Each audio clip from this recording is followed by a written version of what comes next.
connect a region of over 600 metal bridges between our lands.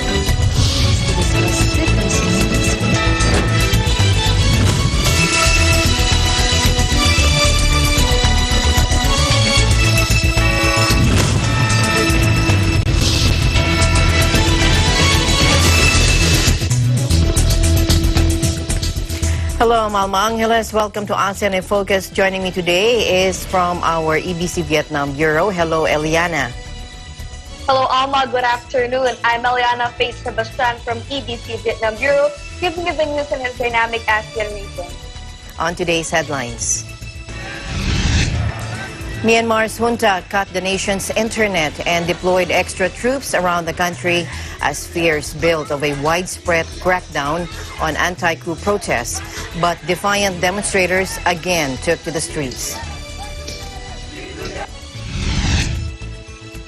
The Philippine General Hospital has ramped up all necessary preparations and requirements for the upcoming vaccine rollout as the country expects the arrival of the coronavirus disease vaccine. Activists from the human rights NGO ACAT marched towards the Élysée Palace to hand over to President Emmanuel Macron the signatures of more than 10,000 people, demanding that the president intervene with Vietnam to free its prisoners. Singaporeans Tu Anching used to wear a different outfit on all 15 days of the Lunar New Year, when it is customary to don new clothes to symbolize a fresh start.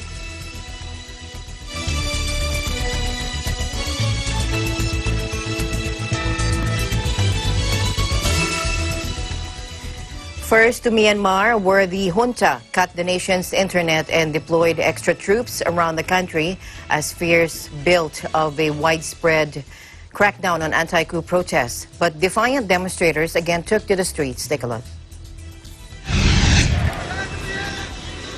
The military has steadily escalated efforts to quell an uprising against their seizure of power 2 weeks ago, which saw civilian leader Aung San Suu Kyi detained along with hundreds of other members of her democratically elected government. With protesters refusing to back down, the generals imposed an internet shutdown on Monday morning and ratcheted up the military's presence across the country. Extra troops were seen in key locations of Yangon, the nation's commercial hub and biggest city, including armored personal carriers near the central bank. However, fresh protests again flared in Yangon on Monday morning, including near the central bank. Hundreds of engineers and technology students protested in a northern district of Yangon, according to an AFP journalist. Monitoring group NetBlocks initially said the state-ordered information blackout had taken Myanmar almost entirely offline. However, some internet services in Yangon resumed at the start of the working day, according to an AFP reporter in the city. Deepening fears the military was going to impose a far harsher crackdown. Troops in the northern city of Myitkyina fired tear gas and then shot at a crowd on Sunday night. A journalist at the scene said it was unclear whether police had used rubber bullets or live rounds. The U.S. Embassy advised American citizens to shelter in place and not risk defying an overnight curfew imposed by the regime. Much of the country has been in uproar since soldiers detained Aung San Suu Kyi and her top political allies on February 1 rather, ending a decade-old fledgling democracy after generations of junta rule. The country's new military leadership has so far been unmoved by a torrent of international condemnation.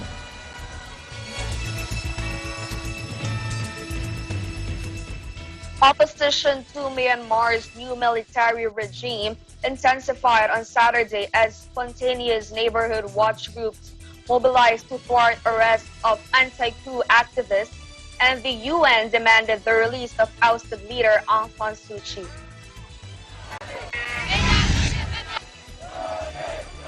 The army takeover that brought a decade-old democracy to an end last week has unleashed a storm of anger and defiance, with huge daily protests bringing urban centers around the city to a standstill. crowds defied overnight curfews to mass on the street as night fell, hours after finishing a 7th straight day of rallies, following rumors that police were launching a fresh wave of arrests. People in Yangon started a junta ban on Facebook to organize neighborhood watch groups that warned of rumored arrests. More than 320 people have been arrested since last week's coup, according to the Assistance Association for Political Prisoners Monitoring Group. An emergency session of the UN Human Rights Council in Geneva called for the new regime to release all arbitrarily detained persons and hand power back to Suchi's administration. May I take it that the draft resolution A/HRC/S29/L1 entitled Human Rights Implications of the Crisis in Myanmar as orally revised may be adopted without a vote? It is so decided. With this resolution, we would like to send a strong signal to the people of Myanmar. The protection of their human rights matter to us. We stand with the people of Myanmar for exercising their democratic and human rights as we uphold our clear duty to promote universal respect for the protection of all human rights. Their wishes must be respected and the coup must be reversed. Cooperation. Country-specific resolutions like this are not acceptable. We therefore dissociate with this resolution before us.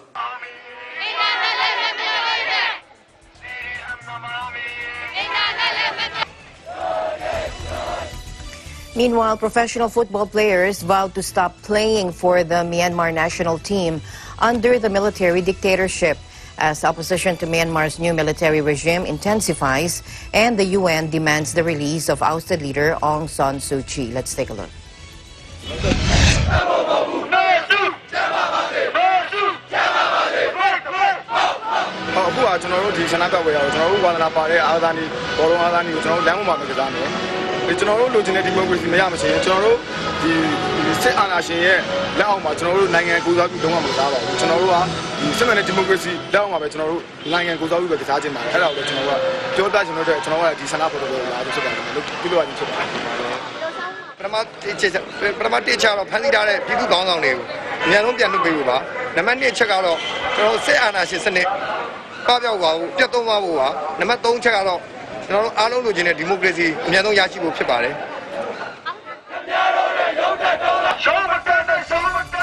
Now, the country's footballers are lending their voices to the protests, which have brought hundreds of thousands of people out into the streets.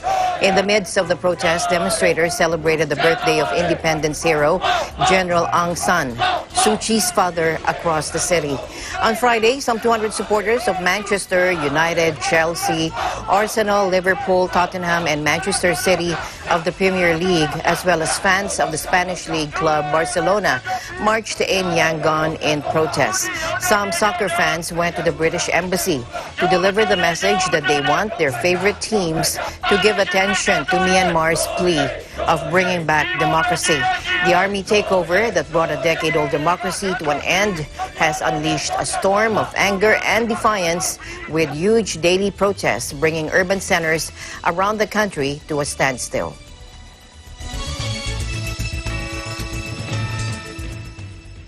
The Philippine government distanced itself from a United Nations Human Rights Council resolution that called for the lifting of the state of emergency and the immediate release of all those arbitrarily detained in the military coup d'etat in Myanmar earlier this month.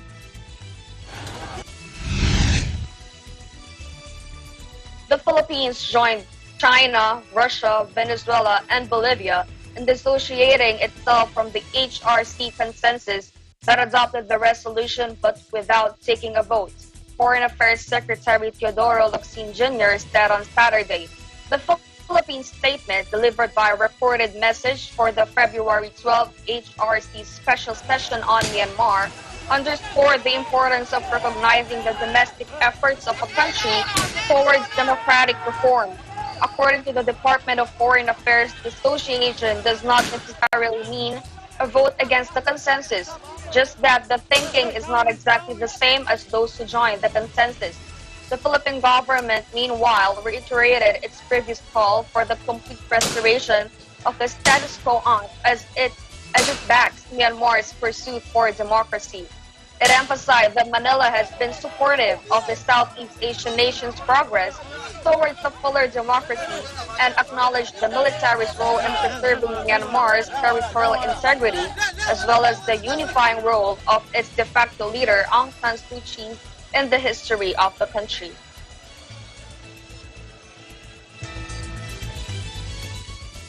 Speaking virtually at the launch of the National Unity Policy and National Unity Blueprint 2021 to 2030, Malaysian Prime Minister Muhyiddin Yassin said Malaysians should be wary of the manipulation of racial sentiments by politicians. This is according to a report from Bernama. Today, the Prime Minister said that that was the main challenge in almost all multiracial countries. In his 30-minute speech, the Prime Minister said Malaysians, especially the frontliners, had proven that their empathy towards each other, regardless of race or religion, when the country was facing the COVID-19 crisis. According to him, empathy is a trait that should be strengthened in the society as it helps in efforts to overcome racial challenges more effectively. The Prime Minister also said the spirit of unity shown by Malaysians, regardless of race and religion, when the country was still facing the COVID-19 crisis, helped the government to spread a positive message on supporting the movement control order and complying with the stipulated standard operating procedures. He said all parties must always ascertain that their intentions are right and to jointly strengthen their efforts to ensure Malaysia remains a strong nation and the people are strongly united.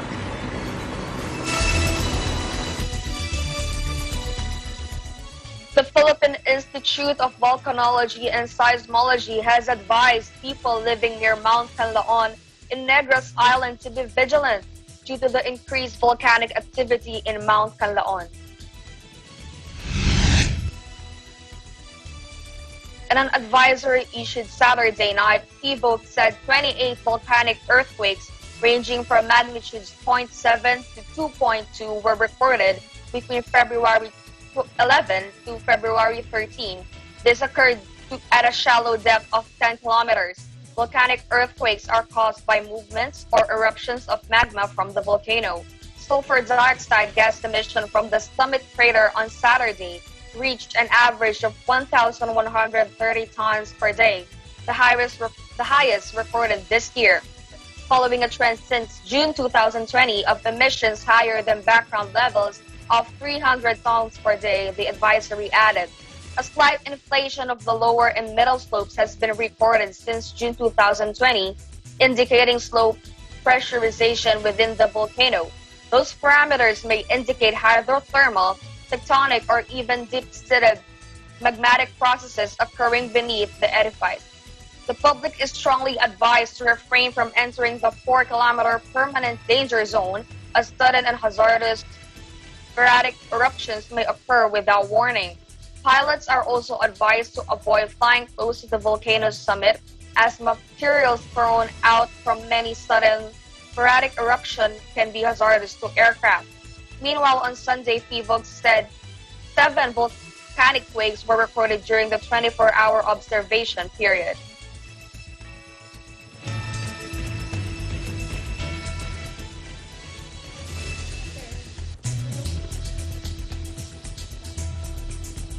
Meanwhile, the Philippine Institute of Volcanology and Seismology, or PHIVOLC's director, Renato Solidum Jr., urged businesses to be disaster resilient and be better prepared for a destructive earthquake. In a webinar organized by the Bank of the Philippine Islands, Solidum said building owners should at least have their buildings built to withstand ground shaking and intensity 8 of an earthquake. He said that the country is highly exposed to natural hazards and climate change. He said we need to address their potential impacts by achieving resilience through reducing the risks of impacts. He also said that businesses must prepare to respond effectively and efficiently. He added that there are tools that PHIVOLC has developed And he cited the Geo-Risk Philippines Initiative Project of the Department of Science and Technology, or DOST. Now, that project is a geographic information system that integrates hazard maps, exposure data, and have these accessed by the public and government agencies.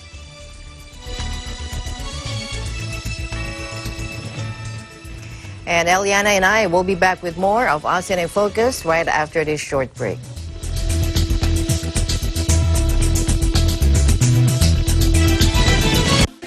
Factual. We have to defeat the virus everywhere. Timely information. Balanced, not only in the country, but also abroad. I'm certain of one thing. Interviews that people need to know. Watch Aguila Pilipinas, a one-hour newscast of reports coming from regional hubs in Luzon, Visayas, and Mindanao. Know the important updates in Asia in ASEAN in Focus.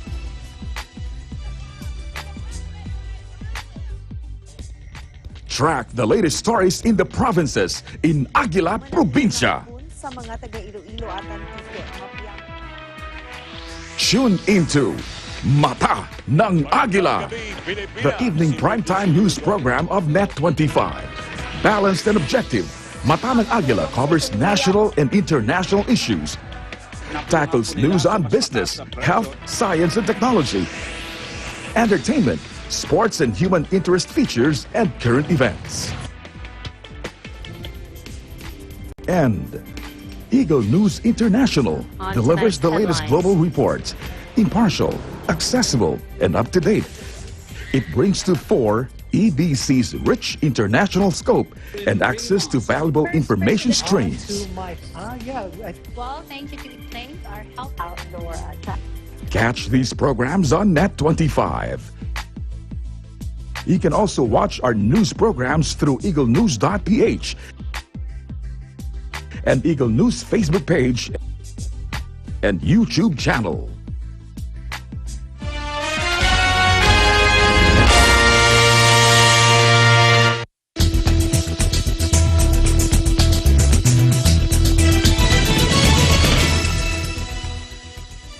Welcome back to ASEAN in Focus. The Philippine General Hospital has ramped up all necessary preparations and requirements for the upcoming vaccine rollout as the country expects the arrival of the COVID-19 vaccine.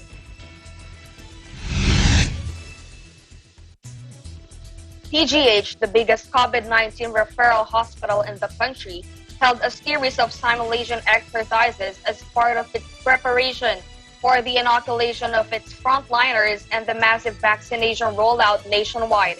PGH spokesperson Jonas Del Rosario on Thursday said they have been conducting thorough studies and diligently practicing the processes of the inoculation program by holding a series of dry runs. The adopted process of simulations for the inoculation has 4 steps. Step 1 is the registration, where individuals who wish to get vaccinated will have to sign up for the program. They will be asked if they have existing allergies and will be informed about the benefits and advantages of getting the jab. Qualified vaccine recipients will then undergo general screening. Step 2 is the screening process, counseling, and checking the recipient's current health status, including vital signs, blood pressure, and body temperature. Step 3 is the vaccination proper, where pharmacists will prepare vials before giving them to vaccinators, who will then facilitate the administering of vaccines. Dr. Jonas himself is a COVID-19 survivor. He survived, but his parents did not and succumbed to the coronavirus disease. PGH will be the first hospital in the country to receive the initial batch of COVID-19 vaccines. Once the vaccine supplies are available, healthcare workers will be prioritized for the vaccination. Pag-umpisa, may halong kaba, mabagal ang kilos, hindi pa ganun ka pulido. Overall, we're very happy na smooth naman, no?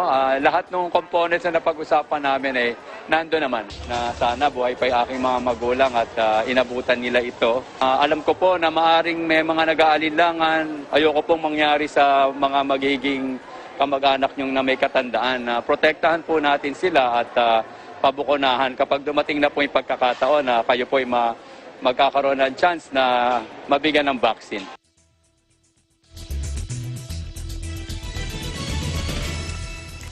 An additional 10,967 patients have recovered from the coronavirus disease, pushing the country's overall tally of recovering cases to 511,743 on Sunday. In its 4 p.m. case bulletin, the Department of Health said the figures represent 93.2% of those who tested positive for the virus nationwide.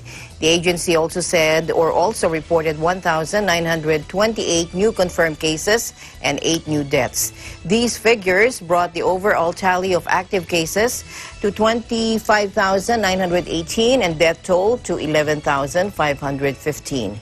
The DOH said about 86% of the active cases are mild, 7.2% are asymptomatic, 2.9% are severe, 0.91% are moderate, and 3% are in critical condition.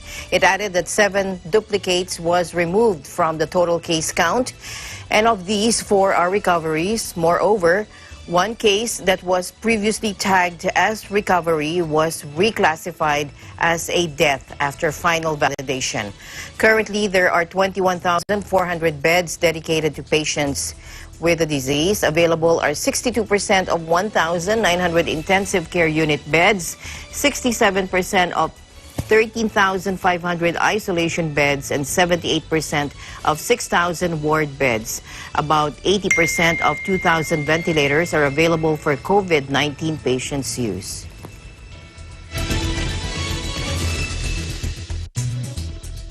The Interagency Task Force for the Management of Emerging Infectious Diseases, or the IATF-EID, has allowed more businesses nationwide to resume operations amid the COVID-19 pandemic, Malacanang said on Friday. In a press statement, presidential spokesperson Harry Roque said the IATF-EID has approved the reopening of driving schools, traditional cinemas, and video and interactive game arcades in the country. Let's listen in. Inaprubuhan po ng inyong IATF ang pag-relax o pagluwag ng restriction sa mga reliyosong pagtitipon o religious gathering sa mga lugar na nasa ilalim ng General Community Quarantine simula Lunes, 15 ng Pebrero. Pinapayagan na sa mga lugar na nasa GCQ ang religious service na hanggang 50% ng seating or venue capacity. Ang umiiral sa ngayon po ay 30% capacity lamang. Inapruban din po ng inyong IATF sa kanilang huling pagpupulong ang muling pagbubukas o pagpapalawak ng mga sumusunod na negosyo o industriya. Unang-una, driving schools. Mga sinihan o traditional cinemas, video and interactive game arcades, libraries, archives, museums at cultural centers, meetings, incentives, conferences and exhibitions, at limitadong social events at accredited establishments ng Department of Tourism.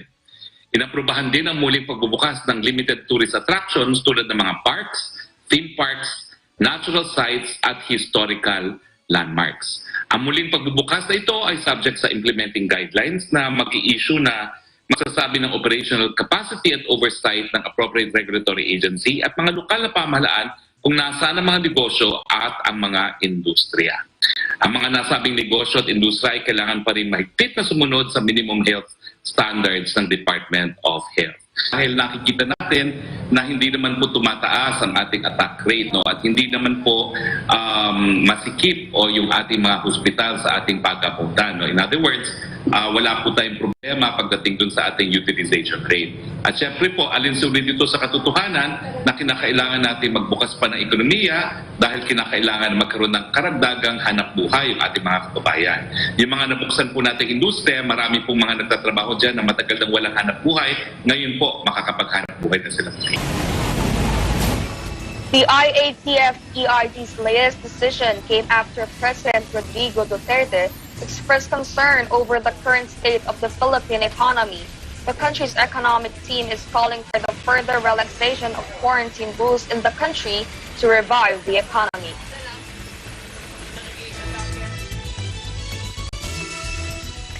A Japanese man who died at a hotel in Hanoi was confirmed positive for COVID-19 this morning, raising the patient tally to 2,229. The man is 54 years old. He landed in Ho Chi Minh City on January 17 and was immediately quarantined in Ward 2, Tan Binh District until January 31st. During his concentrated quarantine time, he tested negative for the virus twice on January 17 and 31. On February 1, he took a flight to Hanoi and stayed at a hotel in Tai Ho District until February 13. At 7 p.m. on February 13, he was found dead at the hotel. The cause of his death has yet to be confirmed. Earlier on Sunday, Hanoi Center for Disease Control issued an urgent announcement after the Japanese man tested positive for COVID-19. Accordingly, those who had travel record to the following places following need to immediately contact the nearest medical facilities or call for advice and support.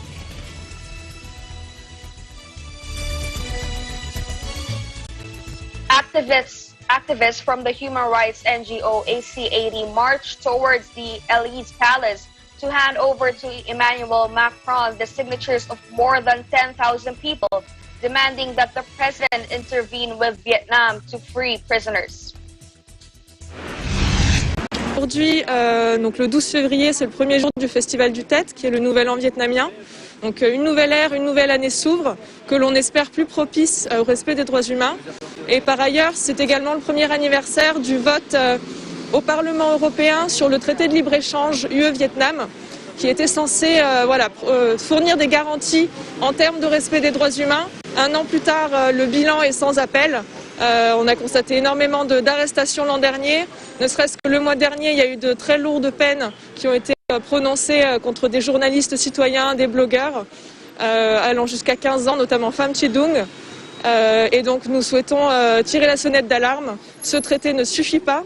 Il faut des mesures beaucoup plus fortes. L'arrestation et l'oppression est hautement de jour en jour. Et maintenant, pour le moindre de critique, c'est-à-dire vous écrivez un article, vous postez sur les réseaux sociaux, vous pouvez payer jusqu'à 15 ans, 20 ans de prison. Symbolically organized on Vietnamese New Year's Day, the activists denounced the increasing number of arrests and the heavy sentences passed on activists in Vietnam. In recent months, the authoritarian regime has stepped up its crackdown on dissent and has arrested numerous critics. At a quick trial Tuesday in Ho Chi Minh City, 3 critics of the state who belongs to the outlawed Independent Journalists Association of Vietnam were sentenced to jail for making and disseminating information against Vietnam. High-profile writer Pham Chi Dung, 54, founding member and president of IJAV, was jailed for 15 years, while military veteran Nguyen Tuong Tuy, 69, was sentenced to 11 years. A younger Hu Minh Tuan was also handed an 11-year term. The United States, which despite war memories has a warming relationship with Vietnam, led by shared concerns on China, said it was disappointed by the sentences.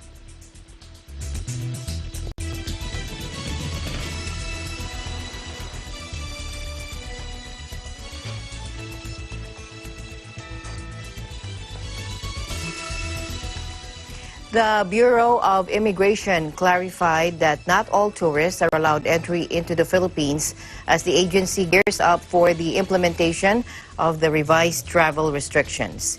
In a statement, Bureau Port Operations Division Chief Candy Tan said only those with a pre-applied entry exemption document are allowed in the country under a tourist status, a document which may be requested from the Department of Foreign Affairs, Philippine Posts Abroad. The request, she said, is subject to their assessment and approval. According to TAN, the visa-free privilege of foreigners from 157 countries remains suspended, noting that only those who fall under the balikbayan category may be granted visa-free entry. Under the law, a balikbayan means a former Filipino, his or her spouse and children, and the spouse and children of a Filipino, according to the Bureau. TAN also said that only those traveling with a Filipino or former Filipino spouse and are nationals of visa-free countries under EO 408 are entitled to the balikbayan privilege. If they will be entering the country without the Filipino or former Filipino spouse, then they would have to secure an entry visa, she explained. Beginning February 16, those with valid and existing visas who were not permitted to enter the country under the previous Interagency Task Force for the Management of Emerging Infectious Diseases are now allowed to enter the Philippines. Bureau Chief Jaime Morente added additional categories with existing visas are now allowed to enter, and that list includes foreigners with valid 9G working visas, 9F student visas, special visas for employment operation or SVEG, and special investors residence visa or SIRV under EO 63 issued on or prior to March 20, 2020. He also said holders of special resident and retirees visas may also be allowed to enter as long as they present an entry exemption document. TAN said arrivals are still subject to the maximum capacity of inbound passengers set by the National Task Force for COVID-19. The Bureau said all passengers are also required to have a pre-booked accommodation for at least 6 nights in an accredited quarantine hotel or facility.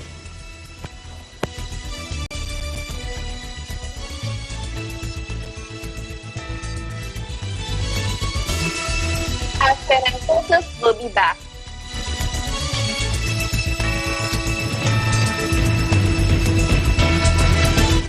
Ito na ang pagkakataon mong ipamalas ang natatangi mong galing sa pagkanta at pagsayaw.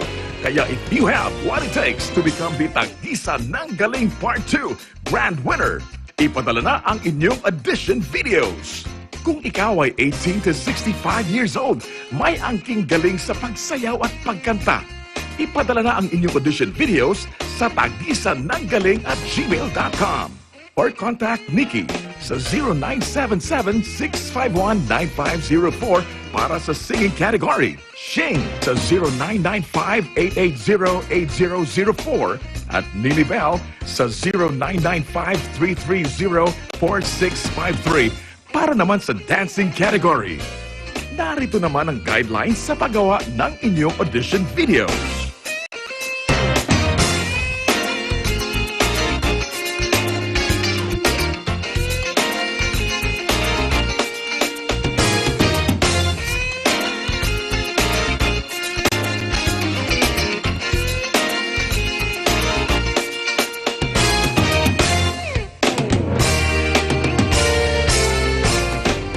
You can also follow and like our Facebook page at Tag-Isa ng Galing at Net25 for more information.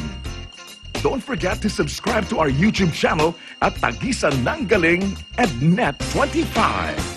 Kaya ano pang hinihintay nyo? Sali na!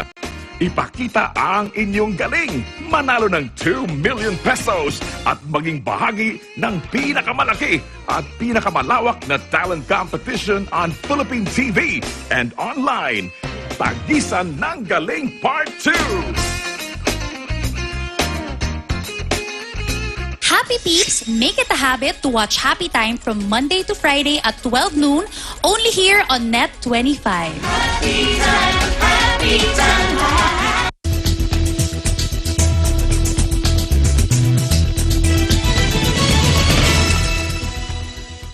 Welcome back to ASEAN in Focus.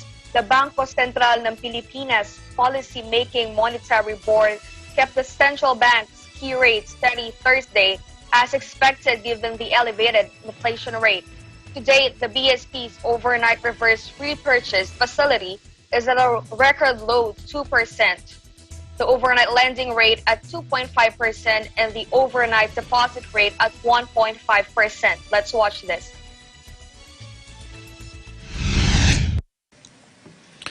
The Monetary Board noted that inflation is likely to remain elevated in the coming months, reflecting the impact of supply constraints on domestic prices of key food commodities such as meat and vegetables, as well as the recent uptick in international oil prices.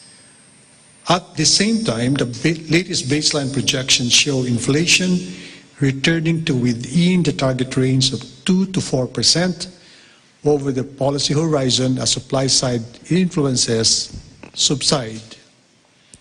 The Monetary Board also noted that inflation expectations continue to be anchored within the inflation target band.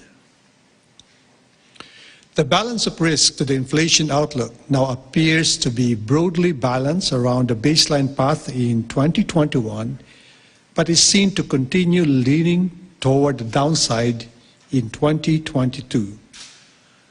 Tighter supply of meat products, owing in part to the African swine fever outbreak in the country, could lend further upside pressures on inflation. However, the ongoing pandemic may continue to pose downside risk to demand and to the inflation outlook. While recent indicators of activity and sentiment have shown some improvement, the emergence of new variants of the virus and possible delays in mass vaccination programs continue to temper prospects for economic recovery and growth. On balance, the Monetary Board is of the view that the manageable inflation outlook continues to allow the BSP to maintain an accommodative policy stance and thus complement crucial fiscal policy measures in supporting economic activity and market confidence.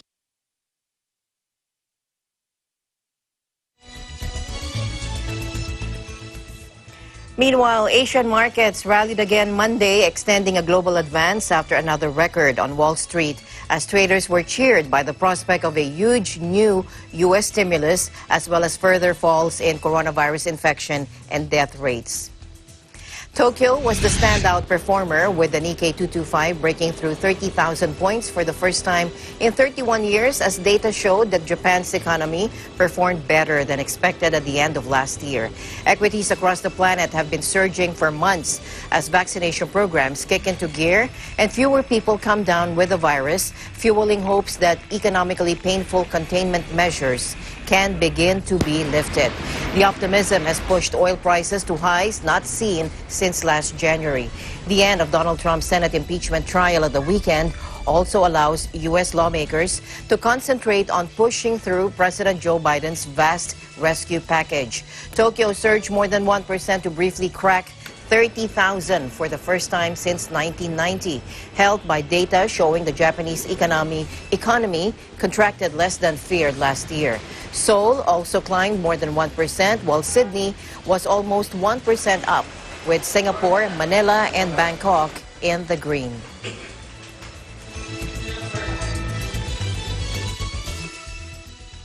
Mines, banks, petroleum, agriculture, tourism.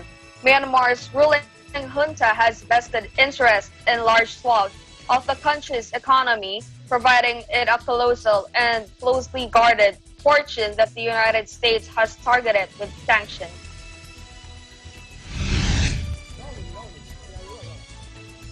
After last week's coup to oust civilian leader Aung San Suu Kyi and the subsequent protest crackdown, calls have grown for international penalties. On Thursday, the United States slapped sanctions on the country's top brass. President Joe Biden said his administration was cutting off military leaders' access to $1 billion in funds in the U.S., while the Treasury Department blocked any U.S. assets and transactions, with 10 current or former military officials held responsible for the February 1 coup. But experts believe the Army chiefs still have access to enormous wealth from the sprawling conglomerate behind them. Through two highly secretive military-controlled behemoths, Myanmar Economic Holdings Limited and the Myanmar Economic Corporation, at least 133 companies in the country are fully or partially overseen by generals, according to a report by Justice for Myanmar. The opaque groups have their tentacles in industries as diverse as beer, tobacco, transportation, textiles, tourism, and banking.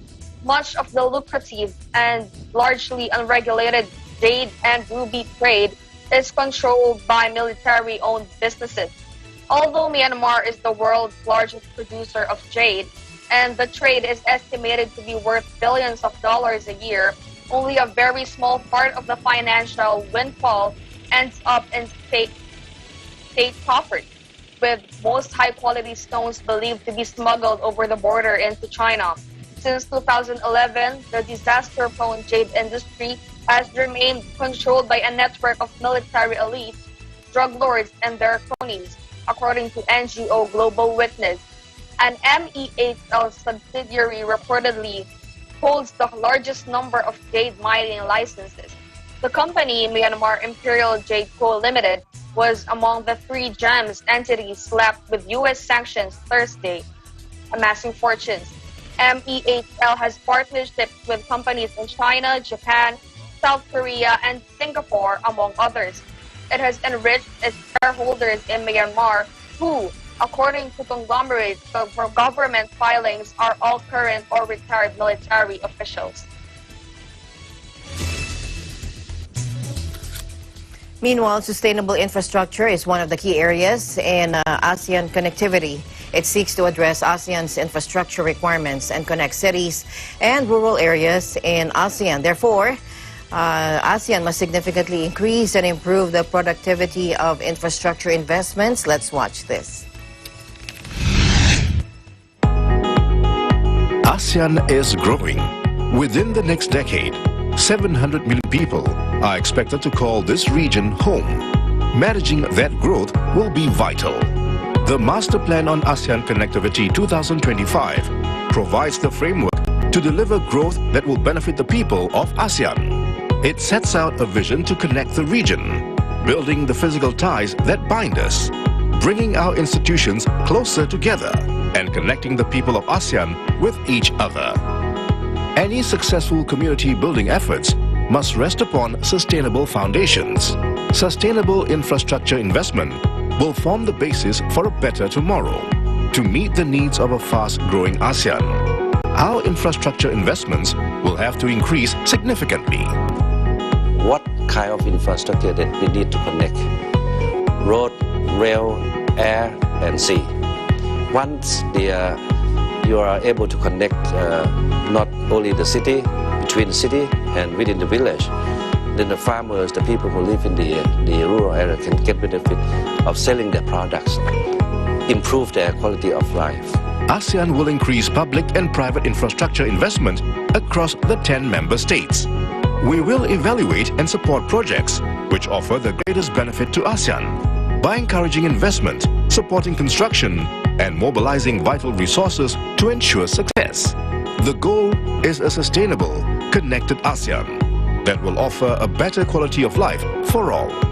ฉะนั้นจึงว่าได้ว่าการก่อสร้างพื้นฐานของรางแม้นมีความจำเป็นต่อกับการพัฒนาเศรษฐกิจสังคมของสปป.ลาวในเงื่อนไขที่สปป.ลาวบ่มีชายแดนติดกับทะเลแต่พวกเขาถือสำคัญการพัฒนาพื้นฐานของรางที่ประกอบส่วนเขาในเรื่องงานต่างๆในแขนงการของท่าแหของสปป.ลาวเพื่อเสริมโยงกับประเทศอาเซียนในพ่อแม่พวกเขา The Master Plan will help to share best practices on infrastructure productivity in ASEAN and to identify opportunities to improve infrastructure. It will clearly lay out the steps to achieve more cost-effective, productive infrastructure development in the region. Bridging together the people of ASEAN is a vital component towards creating an environment for increased productivity in transport, travel, and trade in sub-regional arrangements to advance the remote regions within ASEAN. In the Nile region, in the way it's located in the Nile region, there is a lot of natural resources, for example, fishing industry, railway industry, and mining industry. By connecting the connectivity, we can free movement between ASEAN countries and Myanmar communities, especially. Now, Asia study, so we can free flow of goods and services between Myanmar and ASEAN countries. Building an ASEAN for the future requires delivering modern infrastructure to meet tomorrow's challenges. By 2030, 90 million more people will call our cities home. To manage this, the Master Plan on ASEAN Connectivity 2025 will help to deploy smart and effective urbanization models across the region. That means learning from each other while understanding the challenges unique to each urban environment, enhance sharing and adoption of experiences in developing sustainable practices, delivering smart transport, and building better places to live. ASEAN is rapidly urbanizing, with megacities like Bangkok, Manila, and Jakarta. The challenge is how to have livable and sustainable high-density cities. Livability with density comes from making a city green or blue, even as it urbanizes with vertical greenery, rooftop gardens, park connectors, and a green heart in the city, like our gardens by the bay. Above all, cities can learn from each other. Building a smarter future means delivering infrastructure in a sustainable way for future generations. The Master Plan on ASEAN Connectivity 2025, delivering sustainable infrastructure for today and tomorrow.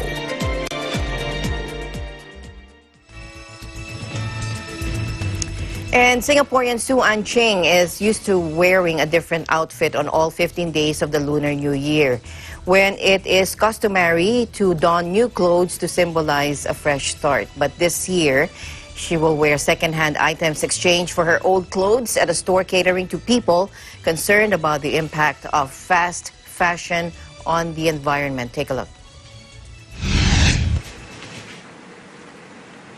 I mean, I've always been brought up by my parents to have a new set of clothes every Chinese New Year, and I fell into that behavior of consumerism, and I just always ensured that I have more than enough. Like Chinese New Year is 15 days. In the past, I probably made sure I have 15 days of outfit, even if I'm not visiting, which is too much. Now, I think I'm a lot more settled and calm. As long as the item is new to me, I think it's good enough. And it was a point of reflection when I realized I had more than 50% of my wardrobe unworn, but I still felt like I didn't have anything to wear. Swapping allows me to be like a chameleon when it comes to fashion, but allows me to be environmentally conscious as well.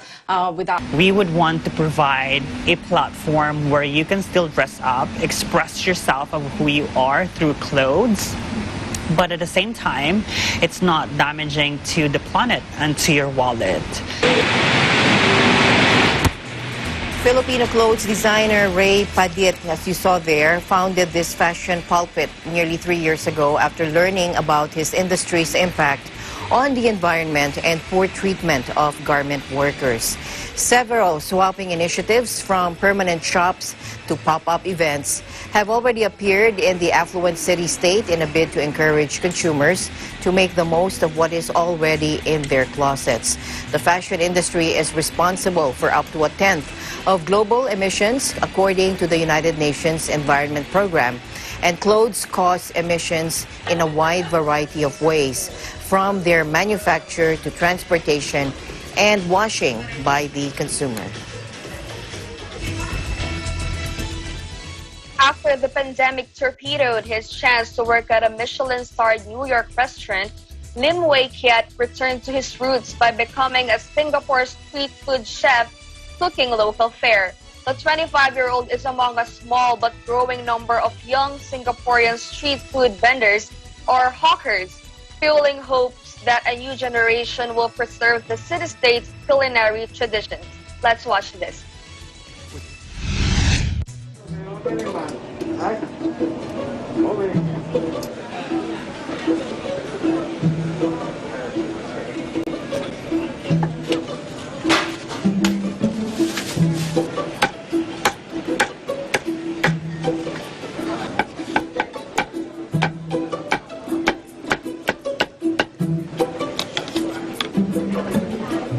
Local and traditional iconic dishes will be disappearing if younger people do not take over the store or learn these dishes.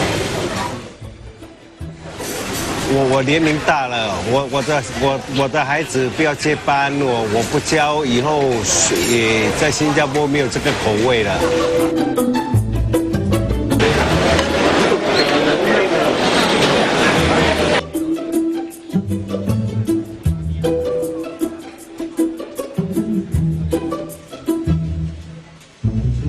Back in the day, it was really seen as a profession for those who have no route into life. So that has changed a lot today, but that perception hasn't gone. I think there's still a school of people who would say, "What? You want to be a hawker? What's wrong with you?"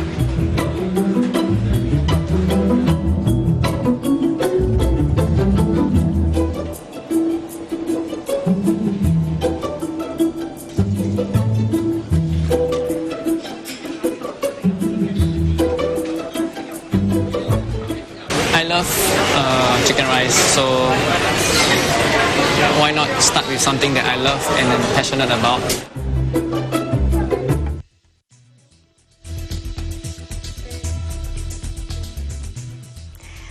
Thank you, Eliana, for joining me today here on ASEAN in Focus for the latest news around the ASEAN region. Thank you very much for joining me. Thank you, Alma, and that's the latest news in the ASEAN region. I'm Eliana Faith Sebastian from EBC Vietnam Bureau, and we live in interesting times. And we'll see you back tomorrow here on ASEAN. I'm Alma Angeles, and we live in interesting times.